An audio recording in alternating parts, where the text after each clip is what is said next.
Hello everyone, you are welcome my YouTube channel वाफो English guru. और दोस्तों, आज मैं आपको बताने वाला हूँ बेहद जरूरी रोजाना बोले जाने वाले इंग्लिश के वाक्य। गिमिक, गिमिक का मतलब होता है नौटंकी। वाह क्या बढ़िया नौटंकी है, वाह what a great gimmick. Gimmick का मतलब हो गया नौटंकी या ड्रामेबाजी करना। Okay, so that is a gimmick. The next one is riff raff. Riff raff का मतलब होता है ऐसा वैसा। हमें ऐसा वैसा मत समझना। Don't consider us riff RAF.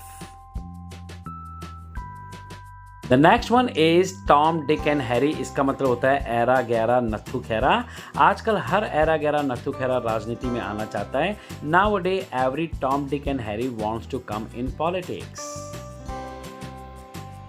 The next one is ding dong. Ding dong का मतलब होता है बहसबाजी हो जाना।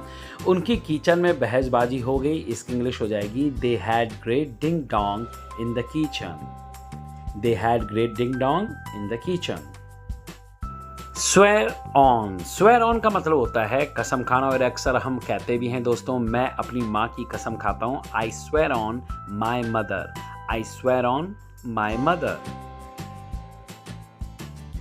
एंटाइस। एंटाइस का मतलब होता है लुभावना, मन को भाने वाला। उसका प्रस्ताव इतना लुभावना था कि मैं मना नहीं कर सका। His offer was too enticing to refuse.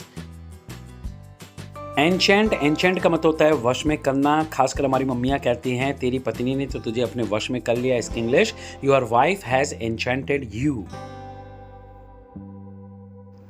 इनसमाउंटेबल, इसका मतलब होता है असंभव। यदि कोई ठान ले तो कोई भी कठिनाई असंभव नहीं है। No difficulty is insurmountable if one sets one's mind on it. Under impression, इसका मतलब होता है किसी पर किसी बात का बड़ा प्रभाव पड़ना। मेरी मम्मी सोच रही है कि हमारे बीच कुछ है। My mother is under impression there is something between us. तो अंडर इम्प्रेशन का मतलब है कि कुछ सोच रही है, किसी बात का प्रभाव पड़ा है जिस वजह से वो ऐसा सोच रही हैं। Next is wear and tear. इसका मतलब होता है टूट फूट। मैं थोड़ी सी टूट फूट भी सहन नहीं करूंगा। I will not endure even little wear and tear. Wear and tear का मतलब होता है टूट फूट, और एंड्योर का मतलब होता है सहन करना, बर्दाश्त करना। वीबिट। वीबिट का मतलब होता है थोड़ा बहुत नुकसान। मैं मानता हूं थोड़ा बहुत नुकसान हुआ है और मैं इसकी भरपाई कर दूंगा। I admit that there is been a wee bit of damage and I will pay for it.